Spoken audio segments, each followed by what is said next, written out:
على المسلمين الذين أتوا ليعينوه على عمارة بلده، جاءوا ليدرسوه ويدرسوا أولاده، جاءوا ليعينونه على أمور الدنيا كرام، جاءوا فعاشوا واعترفوا بفضل الله عز وجل وأدوا ما التزموا به من حقوق. هل يجوز لأحد منا أن يترفع على الناس وأن يشعر بالفوقية على خلق الله فلا يسميهم حتى بأسمائهم؟ أجانب مقيمين. أين نحن من أنصار رسول الله لما جاءهم المهاجرون فرسوا لهم القلوب قبل أن يفرغوا لهم الدروب؟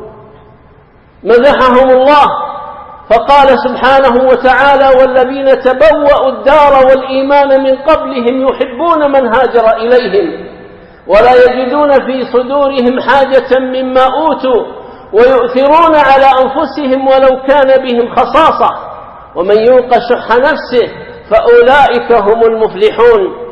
كان الأنصاري يقول للمهاجر: مرحبا بك يا أخي، هذا مالي أقسمه بيني وبينك نصفين، وهاتاي الزوجتاي انظر أيهما أحسن فأطلقها، فإذا انتهت عدتها فتزوجها أنت.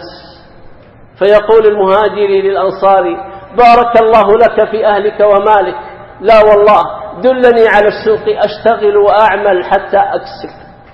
هؤلاء صفوة خلق الله، هؤلاء هم الذين صاحبوا رسول الله صلى الله عليه وسلم. أين نحن منهم اليوم وإخواننا من كل جنس يعيشون في غربة بيننا وجفوة وخوف، ونحس بالاستعلاء ونكثر من المنة عليهم كأننا نحن الذين نرزقهم، كأننا نحن الذين نعطيهم.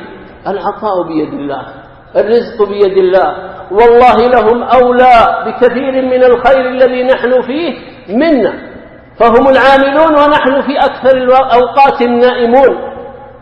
أقربنا وأبعدوا بسبب نسب أو صلة، إنه ابتلاء وامتحان، اتقوا فتنة لا تصيبن الذين ظلموا منكم خاصة.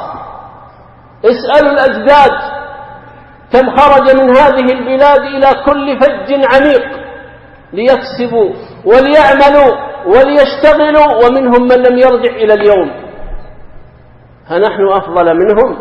أنحن أذكى منهم؟ لما التكبر على خلق الله؟ لما الاستعلاء على أهل الله الذين جاءوا إلى هذه البلاد ليكسبوا بعرق الجبين، ليكدوا ويكدحوا بعزة وفأل حسن، يرجون رحمة الله عند أهل السنة والجماعة. فيأتي أوباش الناس في هذا الزمان وجهلة من جيل جديد يحسون بالاستعلاء والفوقية، وتظل تسمع في وسائل التواصل: الأجانب أكلوا رزقنا، حولوا أموالنا، فعلوا كذا وكذا. من أين أموالك ورزقك؟ هو رزق الله يؤتيه من يشاء.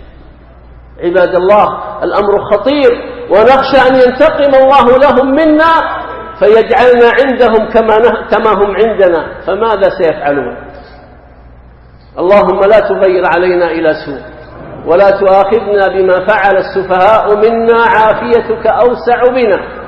ربنا لا تجعل في قلوبنا غلا للذين آمنوا، واغفر لنا ربنا إنك أنت الغفور الرحيم. اللهم أعز الإسلام والمسلمين،